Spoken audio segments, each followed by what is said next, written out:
नमस्कार। भौतिक भूगोल में जो अपना व्याख्यान चल रहा था, वो नदी जल के कार्य और उससे उत्पन्न स्थलाकृतियों के बारे में हम चर्चा कर रहे थे। और ये जो इसके नदी के जो विभिन्न कार्य हैं, उसके बारे में हमने पिछले व्याख्यान में चर्चा की थी।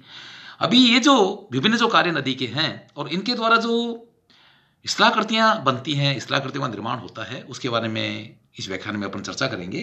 तो पहले अपन लेते हैं अपरदनात्मक स्थल रूप। नदी के द्वारा निर्मित अपरदनात्मक जो स्थल रूप हैं, उनमें जो प्रमुख हैं, उनमें पहला है वी आकार की घाटी। सबसे पहले नदी निम्न कटाव द्वारा अपनी तली को गहरा करती है। इससे तंग व संकरी वी आकृति की घाटी विकसित होती है, जिसके पार्श्व तीव्र ढाल वाले या उत्तल होते हैं। क्रमशः नदी पार्श्विक अपरदन द्वारा घाटी को चौड़ा करती है। फलतः वी आकार की का गहरा व चौड़ा होता हुआ जो रूप है वो चला जाता है। दूसरा है गार्ज या माखंड। यह वी आकार की घाटी का ही विशिष्ट रूप है। इसके पार्श्व तीव्र या खड़ी दीवार की तरह होते हैं। इनकी रचना प्राय कठोर शैलों युक्त क्षेत्र में होती है। हिमालय में सिंधु नदी और सतलज, ब्रह्मपुत्र आदि जो नदियां हैं, इनकी गार्ज संसार प्रसिद्ध हैं। भारत के प्रायद्वीपीय पठार पर नर्मदा की गार्ज भी उल्लेखनीय है। संयुक्त राज्य की अरकानसास नदी के रॉयल गार्ज 366.6 मीटर गहरा है। अगला है कैनिन या गंभीर खड्ड। यह गार्ज का ही विस्तृत रूप है। यह गार्ज की अपेक्षा अधिक संकरा होता है। घाटी की चौड़ाई की अपेक्षा उसकी गहराई अधिक होती है तथा अत्यंत तंग व गहरी घाटी का निर्माण होता है। वास्तव में तो संयुक्त राज्य अमेरिका में कोलोराडो नदी की जो विश्व प्रसिद्ध ग्रांड कैनियन की गहराई 1 मील है तथा इसकी चौड़ाई 15 मील है। अगला जो अपरदनात्मक स्थल रूप है क्षिप्रिकाएं या द्रुतवाह या जलप्रपात। नदी की तली में असमान शैल संरचना तथा विषम ढाल होने के पर जल कहीं मंद एवं कहीं तीव्र गति से बहता है।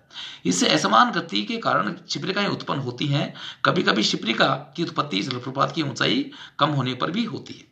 नदी तल का ढाल अकस्मात तीव्र या ऊर्ध्वाधर उत्पन्न होने पर जल ऊंचाई से वेग से गिरता है, तब प्रपात उत्पन्न हो जाता है। जलप्रपात उन नदियों के मार्ग में उत्पन्न होते हैं जिनके तल में कठोर व कोमल शैलें क्रमिक रूप से बिछी हुई पाई जाती हैं। कोमल शैलों का शीघ्र अपरदन होने से नदी का जल कठोर शैल परतों पर वेग से गिरता है। प्रारंभ में क्षिप्रिका की रचना होती है, क्रमशः प्रपात बनता है।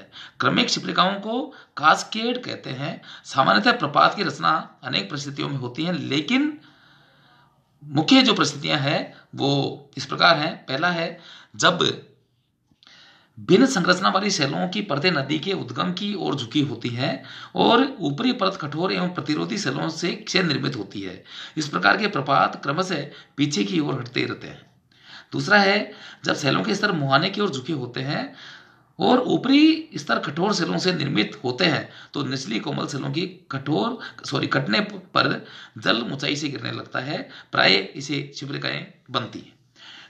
तीसरा है जब शैल परतें क्षैतिज अवस्था में होती हैं तथा ऊपर स्तर कठोर व प्रतिरोधी शैलों से निर्मित होता है, तो नदी द्वारा निचली कोमल शैलें शीघ्र कट जाती हैं, किंतु ऊपरी कठोर शैल उभरी रह जाती हैं। नदी का जल तब खड़े ढाल से नीचे गिरता है। ऐसे प्रपात क्रमशः पीछे हटते हैं। नियाग्रा प्रपात प्रतिवर्ष 3 या 4 फीट की दर से पीछे हट रहा है।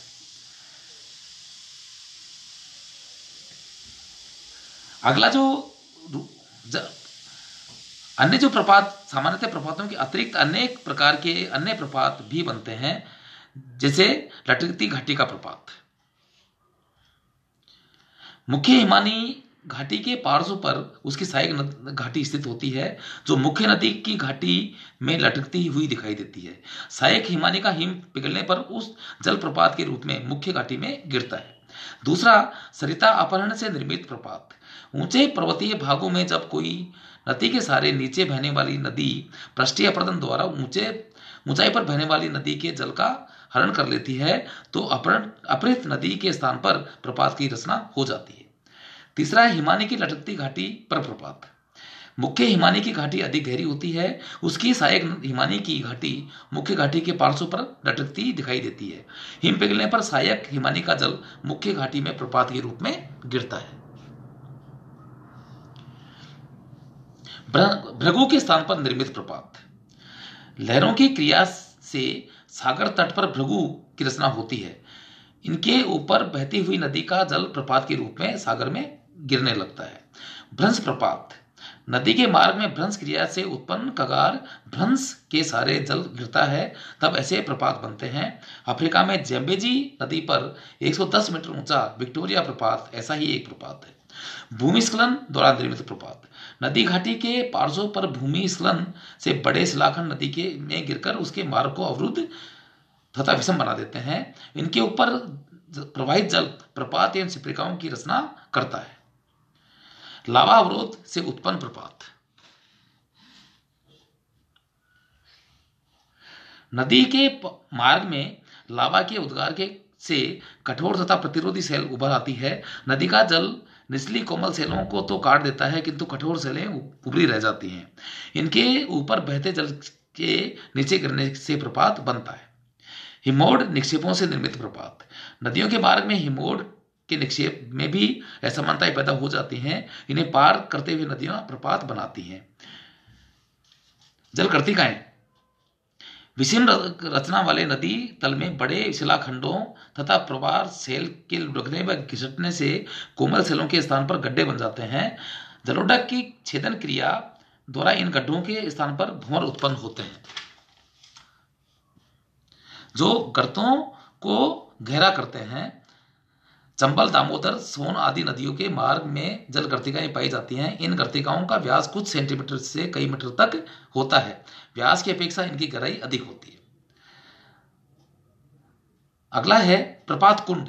अधिक चौड़ी व गहरी जल गर्तिकाओं को अवनमन या प्रपात कुंड कहते हैं। इनका निर्माण प्राय प्रपातों की तली में होता है। जल की तेज धारा तथा शिलाखंडों के लगातार एक स्थान पर गिरने से कोमल सेलों के स्थान पर इन गर्तों का रचना हो जाती है। नदी वेदिकाएं। प्रौढ़ावस्था को प्राप्त नदी घाटी काफी उथली व चौड़ी होती है। यदि घाटी में पुनर्जीवन की क्रिया होती है तो घाटी का तल ऊपर उठ जाता है तथा वह फिर से अपरदन द्वारा गहरी होने लगती है। इस प्रकार पूर्व स्थित घाटी के भीतर एक अन्य सक्रिय घाटी बन जाती है।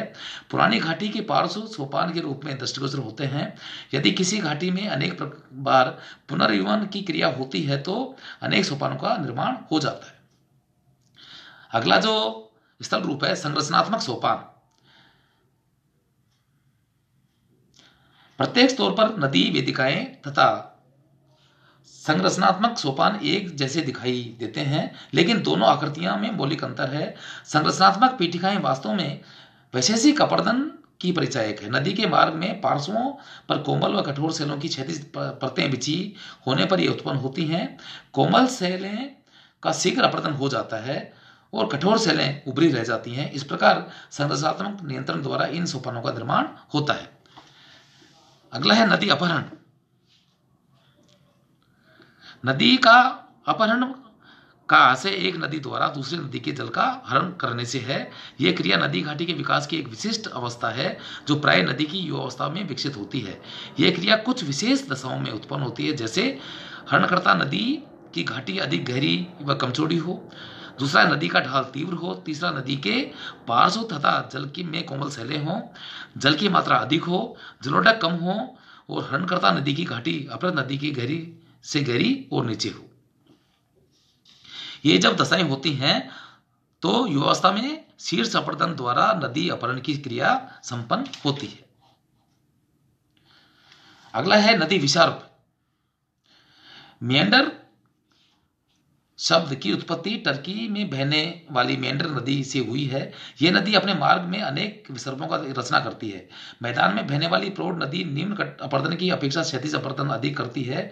वह अपनी घाटी को चौड़ा करने लगती है। असमतल मार्ग तथा विषम संरचना के कारण नदी अनेक मोड़ या घुमाव बनाकर बहती है। इन्हें विसर्प कहते हैं। इसके प्रत्येक मोड़ में दो किनारे होते हैं। अवतल ढाल पर टकराकर नदी अधिक कटाव करती है, अतः यह क्लिफ या कूट का निर्माण हो जाता है। दूसरे किनारे पर उतल ढाल पाया जाता है या निक्षेप अधिक होता है। विसर्ग का आकार अर्ध वृत्ताकार या वृत्ताकार होता है। अगला जो स्थलाकृति है संप्राय मैदान। नदी की अंतिम अवस्था में क्षैतिज अपर्दन तथा निक्षेप द्वारा सतह की सभी असमताएं समाप्त हो जाती है।